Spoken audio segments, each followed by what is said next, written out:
They've been lining up for days, desperate to get the papers they need so they can stay in their adopted country. Immigrant workers from Haiti, some of whom have lived here for decades. They don't want Haitians here. They began this process so we could stay legally, but it's all for nothing. They just want to get us out of the country. Those who haven't managed to register as foreign workers, and rights groups say there could be as many as 300,000 who haven't, now face deportation. Some leading Dominican businessmen have said that taking so many workers out of the country will damage the rapidly growing economy. But these workers are not the only ones under threat.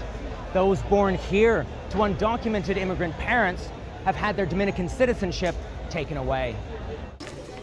Wilna is just one who could be stateless. The 22-year-old was born in Santa Rita into one of the many communities dedicated to cutting sugarcane. The fact that his father, who arrived 50 years ago, is undocumented means he has lost his right to stay. When he tried to renew his birth certificate, it was taken from him. Now he, his siblings, and their children are facing an uncertain future.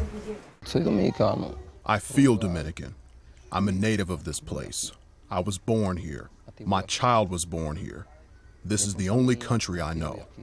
Epifania St. Charles, an activist, visits those most vulnerable to being deported to Haiti, a country many have never visited. She says the threatened deportations are just the latest example of discrimination towards those with Haitian roots, a prejudice she says has grown as Haitians have moved out of the countryside and into the cities. Some Dominicans are afraid because they feel Haitians are invading. There's xenophobia because we're black and we're poor. Many conservatives say a poor country shouldn't have to take in those even poorer. Local and international human rights groups like Amnesty International are concerned over how people will be rounded up and taken to newly built detention centers and if they have the right to appeal.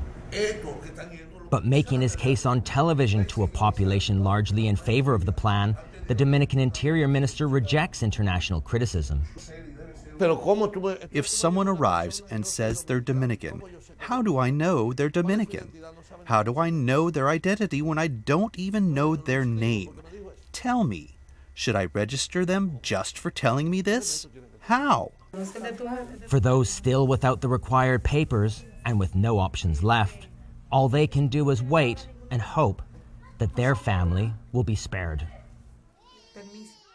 David Mercer, Al Jazeera, Santo Domingo, Dominican.